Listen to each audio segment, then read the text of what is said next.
सासंग जी, आप सभी को राधा स्वामी जी।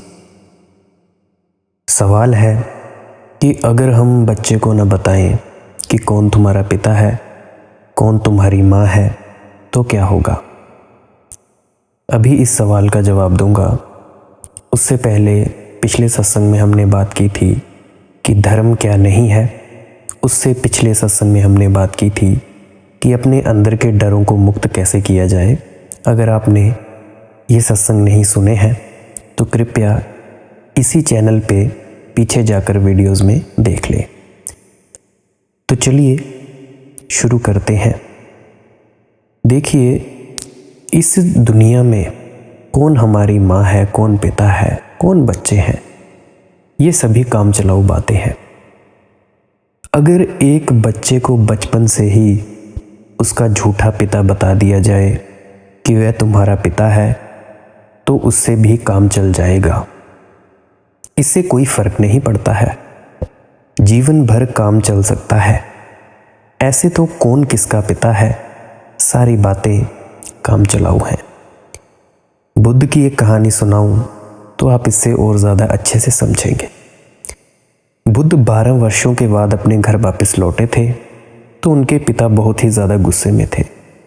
12 साल पहले वह लड़का उन्हें छोड़कर चला गया। एक ही लड़का था। 12 साल बाद उनके लड़के की कीर्ति सब तरफ फैली हुई थी, लेकिन पिता का क्रोध समाप्त नहीं हुआ था।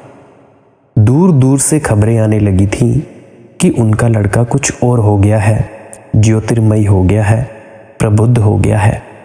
लाखों लोग उसे स्वीकार किए हैं, हजारों भिक्षु उसके पीछे चल पड़े हैं। उसने एक नया रास्ता तोड़ दिया है परमात्मा तक जाने का। लेकिन ये खबरें बुद्ध के पिता के क्रोध को न तोड़ सकीं। आखिर बुद्ध का आगमन फिर उस गांव में हुआ जिसमें वे पैदा हुए थे। 12 साल बाद पिता उनके गांव के बाहर उन्हें लेने गए। पूरा गांव लेने गया। पिता ने जाते से ही पहली बात यही कही कि सिद्धार्थ, तू वापिस लौट आ, मेरे दरवाजे अभी भी खुले हैं। पिता का प्रेम बहुत बड़ा है। तूने चोट तो बहुत पहुंचाई कि तू घर छोड़कर चला गया। मेरे बुढ़ापे में अकेला लड़का है तू, लेकिन अभी भी वापिस लौट आ। मैं तेरी प्रतीक्षा करता हूँ। आखिर मैं तेरा पिता हूँ और तुझे माफ़ कर दूंगा। मेरे द्वार खुले हैं, तू वापिस लौट चल। ये शोभा नहीं देता कि मेरा लड़का भिक्षा का पात्र लिए हुए सड़कों पर चले। बुद्ध ने क्या कहा? बुद्ध ने अपने पिता से कहा, मुझे ठीक से तो देखें, जो लड़का आपके घर से गया था वही वापस लौट आया है या मैं दूसरा मनुष्य होकर आया हूं? मुझे एक बार ठीक से देख तो ले। इन 12 वर्षों में गंगा में बहुत पानी बह गया। मैं वही नहीं हूं। लेकिन पिता तो क्रोध से उनकी आंखें धुंधली हो रही थी। उन्होंने कहा, क्या तू मुझे यह सिखाएगा कि मैं अपने लड़के को नहीं पहचानता? मैंने ही तुझे पैदा किया है, मेरा ही खून तेरी नसों में है। तब बुद्ध ने कहा, भूलते हैं आप, गलती में है आप। मैं आपके द्वारा पैदा तो हुआ, लेकिन आप मेरे बनाने वाले तो नहीं।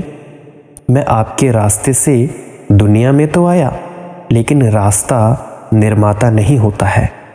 मैं जिस रास्ते से चलकर अभी इस गांव तक आया हूं, अगर वह रास्ता कहने लगे कि तुम मेरे ऊपर से चले थे, मैं तुम्हें भली भांति जानता हूं, तो जैसी भूल हो जाएगी वैसी पिता और माँ भी भूल कर जाते हैं। बच्चे उनसे होकर आते हैं, लेकिन उनसे पैदा नहीं होते। पैदा होने का सूत्र बहुत ही ज़्यादा गहरा है। माँ बाप उनमें उपकरण से ज़्यादा नहीं, इंस्ट्रूमेंट से ज़्यादा नहीं है, मशीन से ज़्यादा नहीं है। इससे कोई फ़र्क नहीं पड़ता। ये कोई बड़ी सच्चाइयों की खोजें नहीं है तो आप कह दें कि कौन पिता है, कौन माँ। इससे कोई फ़र्क नहीं पड़ता। ज़िंदगी की काम चलाऊ बातों के लिए विश्वास काम दे सकता है, क्योंकि ज़िंदगी खुद एक सपना है। उसमें झूठे विश्वास काम दे सकते हैं। लेकिन जो जीवन के सत्य को खोजने निकला हो, सत्य को खोजने निकला हो, उसके आधार विश्वास पर नहीं रखे जा सकते। क्योंकि विश्वास असत्य है और सत्य की खोज असत्य से शुरू नहीं की जा सकती। सत्य की खोज तो सत्य से ही शुरू करनी होगी और पहला सत्य यही है कि हम नहीं जानते जीवन को, हम नहीं जानते परम आत्मा को, हम नहीं जानते आत्मा को। सुनी हुई बातें हैं ये, लेकिन हमारा जानना नहीं है ये। यह पहला सत्य है। इस अज्ञान का बोध पहला सत्य है और विश्वास इस बोध को मिटा देते हैं, जो सबसे बड़ी खतरनाक बात है। वे इस बोध को मिटा देते हैं कि मैं नहीं जानता हूँ, बल्कि इस अहंकार को पैदा कर देते हैं कि मैं जानता हूँ। पंडित में यही अहंकार तो प्रगाढ़ हो जाता है कि मैं जानता हूँ, मैं जानता हूँ। क्या जानते हैं हम? राह पर पैर के नीचे जो कंकड़ पत्थर पड़े हैं उनको भी नहीं जानते। द्वार पर जो वृक्ष लगे हैं उनको भी नहीं जानते। आकाश में जो तारे निकलते हैं उनको भी नहीं जानते। आस पड़ोस में जो लोग बैठे हैं उनको भी नहीं जानते। एक पिता अपने पुत्र को नहीं जानता, एक पति अपनी पत्नी को नहीं जानता, एक माँ अपने बेटे को नहीं जानती, एक भाई अपने भाई को नहीं जानता। क्या जानते हैं हम? जीवन है इतना रहस्यपूर्ण, कुछ भी नहीं जानते हैं हम। लेकिन विश्वास इस भ्रम को पैदा कर देते हैं कि हम जानते हैं। एक आदमी ईश्वर तक के संबंध में दावे से बोलने लगता है कि मैं जानता हूँ, कि उसके 4 मुंह हैं कि 2 मुंह हैं, कि कितने हाथ हैं, कहाँ रहता है, कहाँ नहीं रहता, ये सब मैं जानता हूँ।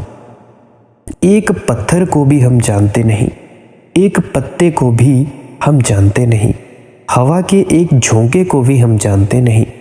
जीवन बिल्कुल रहस्यपूर्ण है और हमारा अज्ञान है गहन। लेकिन विश्वास के द्वारा, किताबों से सीखे हुए शब्दों के द्वारा ये एक इल्यूजन पैदा हो जाता है, ये भ्रम पैदा हो जाता है कि मैं जानता हूँ। और धर्म की खोज में, सत्य की खोज में ये भ्रम सबसे बड़ी बाधा है, क्योंकि जिसे यह ख्याल पैदा हो गया कि मैं जानता हूँ, उसका सीखना तो बंद हो ही गया, उसकी लगनक बंद हो गई। अब वह सीखेगा नहीं, क्योंकि वह जानता है। इसीलिए तो तथाकथित पंडित जो तोतों की भांति सारे ग्रंथों को रट लेते हैं, उनका सीखना हमेशा के लिए बंद हो जाता है। वे मर गए। अब उनकी जिंदगी में कोई सीखना नहीं है, कोई गति नहीं है। इसीलिए मैंने कहा कि विश्वास नहीं, विचार।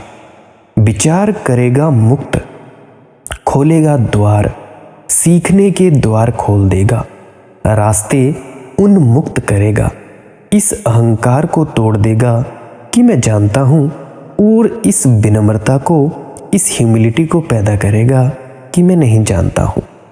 जिस दिन आपको यह सच में दिखाई पड़ जाए कि मैं नहीं जानता हूँ, उस दिन आपके भीतर एक धार्मिक आदमी का जन्म हो गया, क्योंकि ना जानने का भाव आपको विनम्र कर देगा, न जानने का भाव आपको निरअहंकारी कर देगा, ना जानने का भाव आपके अंदर पंथ संप्रदाय तोड़ देगा। आप खड़े हो जाएंगे और कहेंगे कि मैं तो नहीं जानता हूँ। छोटे बच्चे की तरह एक सरलता, एक इनोसेंस इस भाव के साथ पैदा होगी, और वह सरलता इतनी बहुमूल्य है कि उसके समक्ष दूसरों के द्वारा सीखे गए विश्वास 2 कौड़ी के भी नहीं है।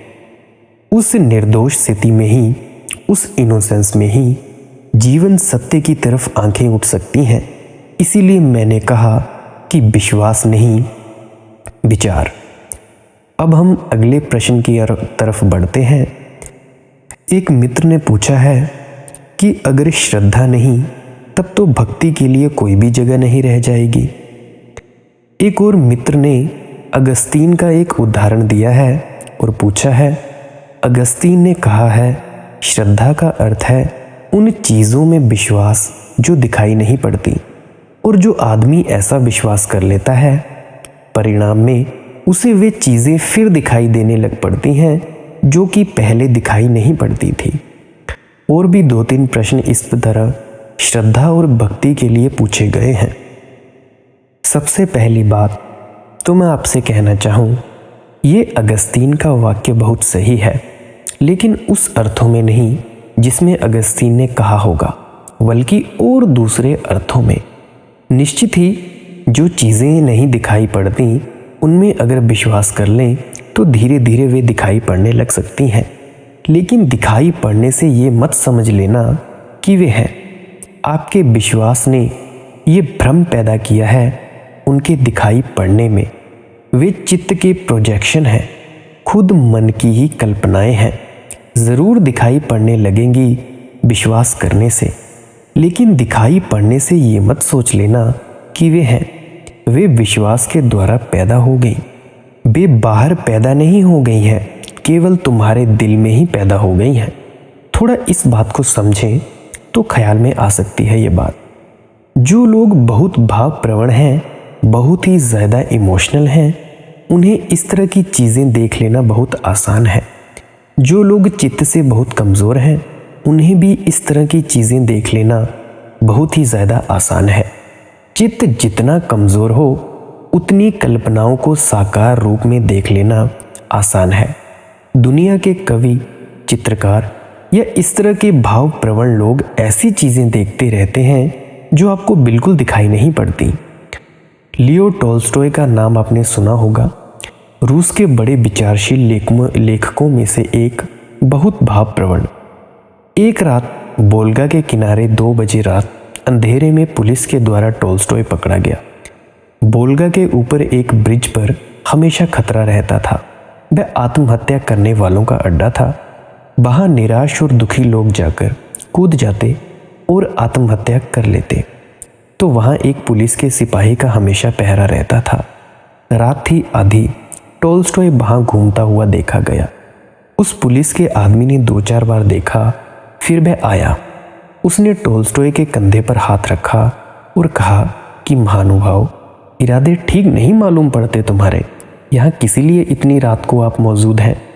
तब टॉल्स्टॉय बोला, मेरे मित्र, तुम थोड़ी देर से आए। जिसको कूदना था वह कूद चुका। मैं तो केवल उसको विदा करने आया था। वह कांस्टेबल तो घबरा गया। उसने कहा कि मैं मौजूद हूँ, अभी तो मुझे कोई भी दिखाई नहीं पड़ा कि कूदा हो। कौन कूदा है? तो टॉल्स्टॉय ने कहा, पाव्लोवना नाम की स्त्री। नहीं पहचानते हो? फला फला आदमी की पत्नी थी। नहीं पता है? फला फला मोहल्ले में रहती थी। नहीं ख्याल है? तब उस आदमी ने कहा, भाई मेरे साथ चलो थाने और वहाँ जाकर सब बात लिखा दो। वे दोनों थाने की तरफ चले। रास्ते में अचानक टॉल्स्टॉय हंसने लगा तो उसने पूछा, क्यों हंसते हैं? उसने कहा, बस अब रहने दो, मैं जाता हूँ। असल में थोड़ी सी भूल हो गई है। मैं एक उपन्यास लिख रहा हूँ और उसमें एक पाव्लोवाना नाम की स्त्री है। वह आज जहाँ तक उपन्यास पहुँचा है वहाँ वोल्गा में कूदकर आत्महत्या कर लेती है। और मैं इतना अभिभूत हो गया उसकी आत्महत्या से कि घर से उठकर ब्रिज पर चला आया और मैं भूल गया तुमसे कहना। अब मुझे ख्याल आता है कि वह किसी सच्चे आदमी की बात नहीं, मेरी ही कल्पना की बात है। मैं घर वापस जाता हूँ। टॉल्स्टॉय एक दफ़ा सीढ़ियाँ चढ़ रहा था। एक छोटी सी लाइब्रेरी जा रहा था। ऊपर छोटी सीढ़ियाँ थी, संकरी थी। 2 आदमी निकल सकते थे। वह खुद चढ़ रहा था और उसके साथ एक औरत और चढ़ रही थी। वह भी उसके उपन्यास की एक पात्र, जिससे वह बातचीत करता हुआ ऊपर चढ़ रहा था। कवि और पागल अक्सर ये करते रहते हैं। उन लोगों से बातें करते हैं जो कहीं भी नहीं है। ऊपर चढ़ रहा था। ऊपर से एक आदमी नीचे उतर रहा था। सीढ़ियाँ थी संकरी और 2 ही निकल सकते थे। 3 के लायक जगह न थी। बीच में थी औरत। और यह 1970 की क्रांति के पहले की बात है। अब तो रूस में औरत को धक्का दे सकते हैं, तब धक्का नहीं दिया जाता था। तो ऊपर से एक आदमी उतर रहा था, कहीं धक्का न लग जाए। बीच में औरत है तो टॉल्स्टॉय बचा जगह करने के कारण और सीढ़ियों के नीचे गिर पड़ा और टांग तुड़वा ली और 3 महीने अस्पताल में रहा। वह दूसरा आदमी नीचे उतरा। उसने कहा, बड़ी हैरानी की बात है, आप हटे क्यों? हम 2 के लायक काफ़ी जगह थी। तब टॉल्स्टॉय ने कहा, 2 होते थे तो ठीक था, वहाँ 3 थे, वहाँ एक औरत और थी। कोई औरत दिखाई नहीं पड़ रही। टॉल्स्टॉय हंसा और उसने कहा, तुम्हें दिखाई नहीं पड़ेगी और अब टांग टूट जाने से मुझको भी दिखाई नहीं पड़ रही, लेकिन जब तक मैं सरका तब मेरे साथ थी और भ्रम हो गया और मैं सरक गया। उसको बचाने को मेरी टांग टूट गई। अगर दुनिया के कवियों और साहित्यों का जीवन पढ़ेंगे तो आपको दिखाई पड़ेगा कि उनमें से अधिक लोग अपने पात्रों से बातचीत करते रहते हैं। वे पात्र उन्हें मौजूद मालूम पड़ते हैं कि हैं। अगर इन कवियों की सनकसरार हो जाए और ये भक्त हो जाए तो इनको भगवान के दर्शन करने में देर न लगेगी। इनको कोई देर न लगेगी। ये जिस प्रकार के भगवान चाहेंगे उस प्रकार के भगवान के दर्शन कर लेंगे। बांसुरी बजाने वाले भगवान चाहेंगे तो वे मौजूद हो जाएंगे, और धनुधारी भगवान चाहेंगे तो वे मौजूद हो जाएंगे, और सूली पर लटके क्राइस्ट को देखना चाहेंगे तो वे मौजूद हो जाएंगे। लेकिन जिस तरह इनके पात्र कल्पना के हैं, इनके भगवान भी कल्पना के होंगे। आज तक जितने भी भगवान देखे गए हैं वे सभी हमारी ही कल्पनाओं के हैं, क्योंकि भगवान कोई व्यक्ति नहीं है कि देखा जा सके। भगवान एक अनुभूति है, व्यक्ति नहीं कि देखा जा सके। इसीलिए जिस प्रकार का भी भगवान देखा जाएगा वह भगवान मनुष्य की कल्पना की सृष्टि है, उसका ही मेंटल क्रिएशन है। फिर अपने हाथ में है।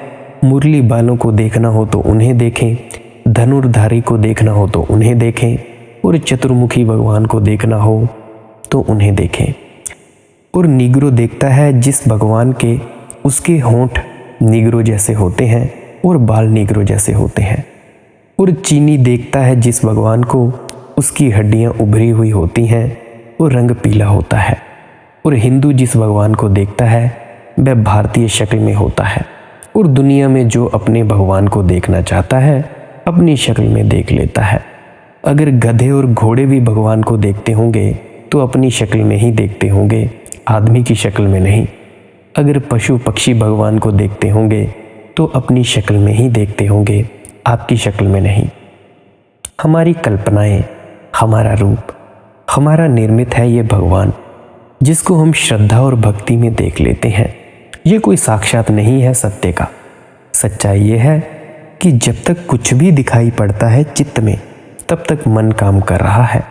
और सत्य का या परमात्मा का, और याद रखें परमात्मा से मेरा अर्थ किसी रूप, किसी रंग से नहीं, किसी आकार से नहीं, बल्कि समस्त जीवन, समस्त अस्तित्व, ये जो सारी चीज़ों के भीतर व्याप्त प्राण है, इसके अनुभव से है।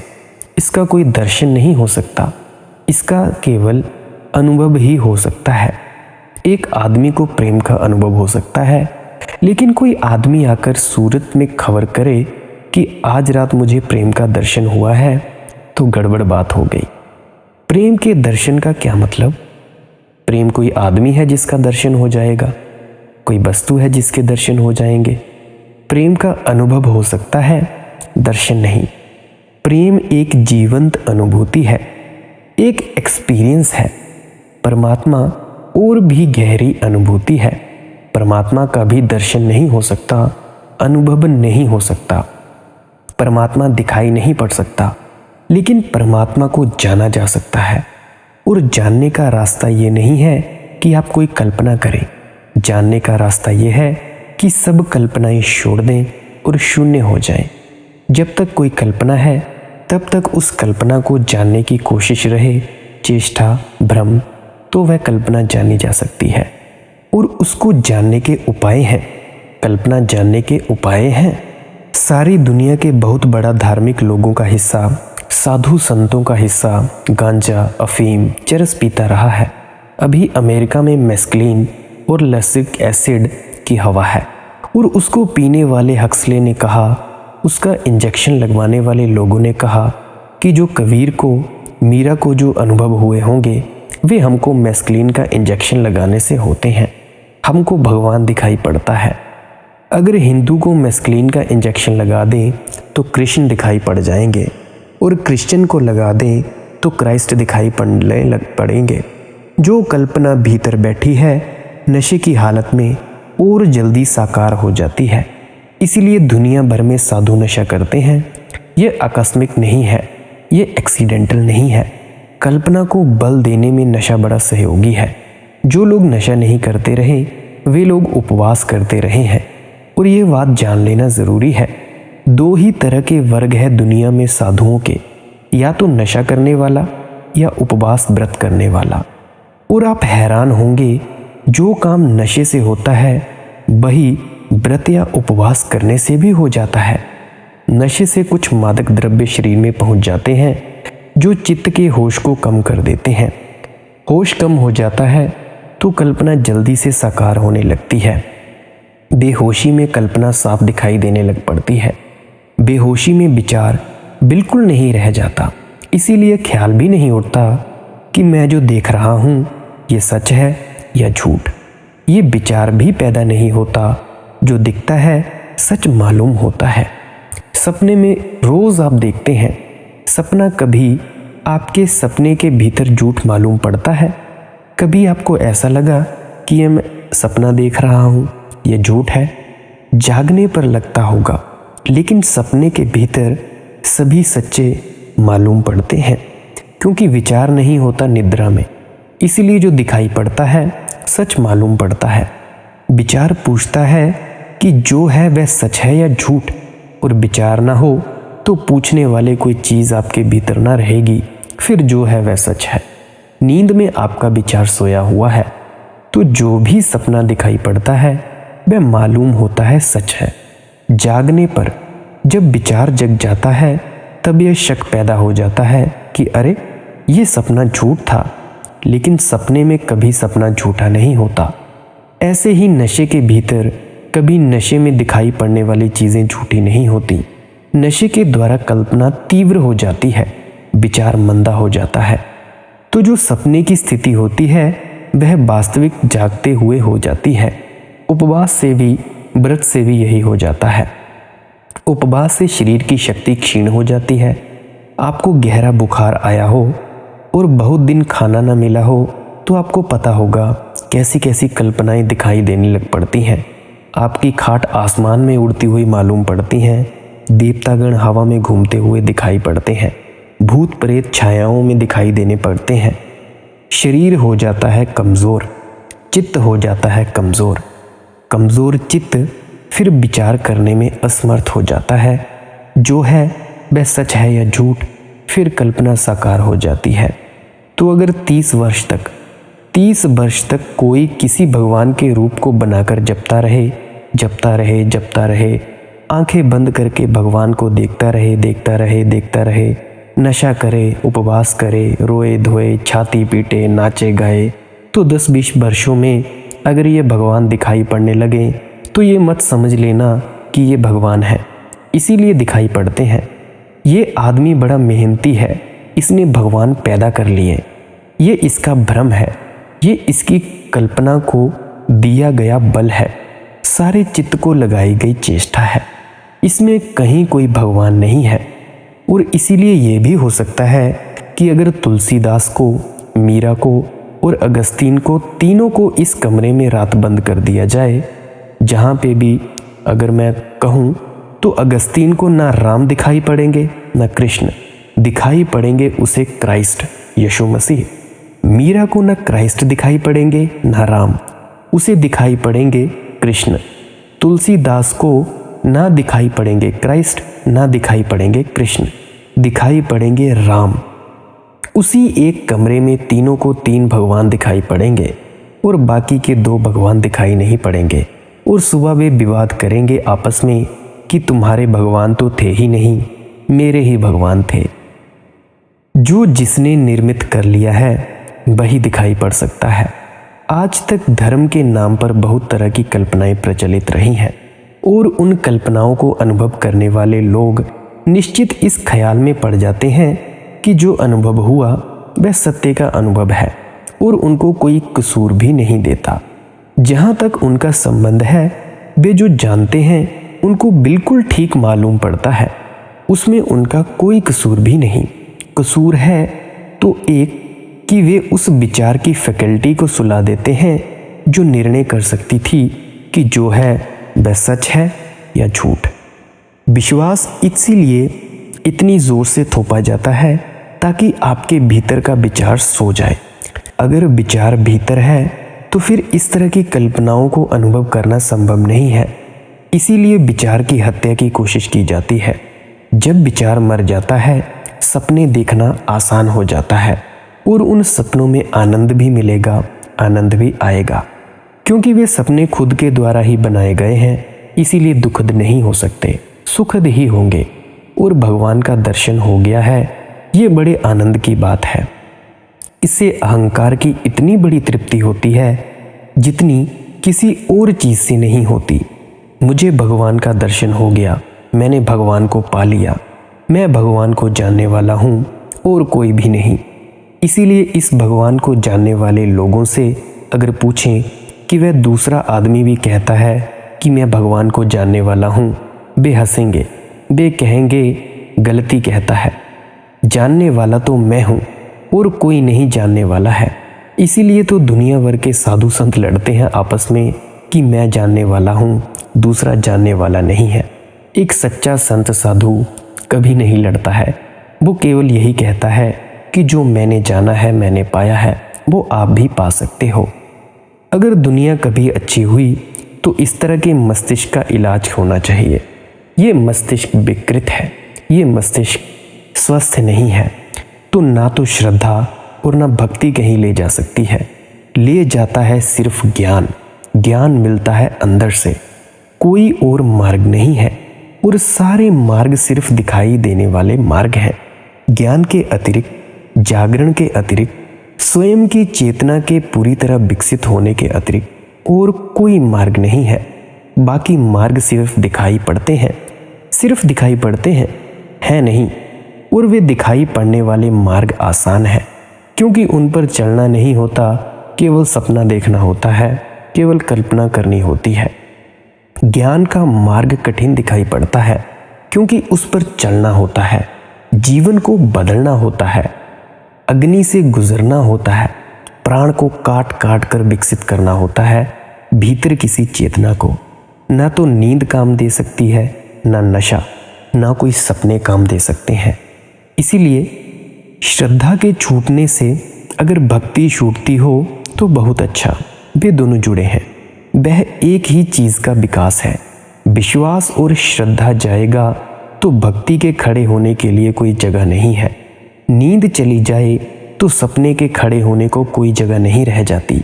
श्रद्धा की नींद में भक्ति के सपने आते हैं। श्रद्धा की नींद ना हो तो भक्ति के सपने की कोई जगह नहीं है। और उस भांति का जो जागरण है और उस जागरण में जो जाना और देखा गया है वही सत्य है। याद रखें, जहाँ मैं पूरी तरह प्रबुद्ध हूँ, पूरी तरह विचार और विवेक से युक्त, और जहाँ मेरे मन पर कोई तंद्रा, कोई मादकता, कोई नशा, कोई कल्पना नहीं, उस परिपूर्ण जागरण में ही मैं जो जानूंगा वही सत्य हो सकता है और कुछ सत्य नहीं हो सकता है। ऐसे परिपूर्ण जागरण की जो अवस्था है वही ज्ञान है। इसी ज्ञान के बारे में मौजूदा सतगुरु हमेशा बात करते हैं। सोना चाहते हो बात अलग, नींद लेना चाहते हो बात अलग। तब भक्ति और श्रद्धा काम दे सकती है। तब भक्ति और श्रद्धा पुराने रास्ते हो गए। मैस्कलीन और दूसरी तरह की ड्रग्स लेने से ये सभी नींदें आ सकती हैं और आप बेहोश हो सकते हैं।